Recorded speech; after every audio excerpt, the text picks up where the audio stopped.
अस्सलाम वालेकुम नाज़रीन, उम्मीद करता हूँ आप सब ठीक होंगे। और आज का जो व्लॉग है हम इसको जल्दी से शुरू करते हैं और हम आपको कुछ बातें वाज़ेह कर देते हैं, क्योंकि अभी टीएलपी के कुछ लोग पहले तज़किया जो है लतीफ़े बनाकर अपलोड कर रहे थे जब इमरान खान का ये काफ़िला शुरू हुआ।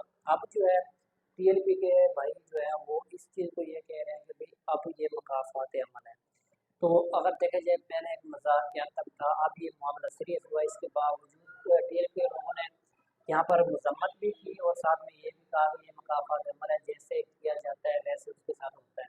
और यहाँ पर तो बार बार टीएलपी के कारकुन है वो एक चीज़ को मेंशन करते हैं और अलामा खालिद मुस्तफ़ी का एक बयान चलाते हैं जिसमें वो कहते हैं कि भाई उस बयान के अंदर वो ये बता रहे हैं, कह रहे हैं कि उतना जुल्म करो जितना बाद में बर्दाश्त कर सको।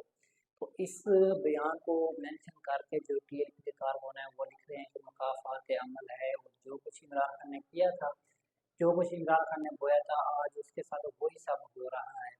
और बड़ी बात ये है कि टीएलपी के लोग ये भी कह रहे हैं और ये भी सामने आ रहा है कि भाई अगर जो कुछ टीएलपी कारकुन के साथ किया गया था उसका 5% भी इसके साथ नहीं हुआ। ये जो नाइट में वाक़ हुआ अगर उसका देखा जाए तो कह रहे हैं कि 5% भी नहीं हुआ। तो 95% तक ये वाक़या कम है जो टीएलपी कारकुन के साथ इमरान खान के दौर में किया गया है इस्लामाबाद के अंदर।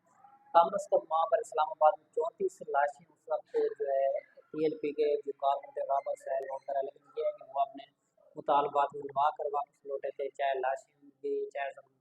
तो यहाँ पर अब इस सूरत में अगर देखा जाए तो यहाँ पर वो बुशरा बेबी और इमरान खान और अली मीर दोनों ही नाइट में वहाँ से भाग गए और अभी तक उनका कोई पता नहीं है।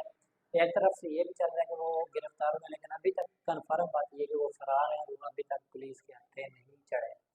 तो ये एक बात थी। अब आप लोगों को क्या लगता है कि ये मुकाफात अमल है या इमरान खान की ज़्यादती जो भी है वो आप लोगों ने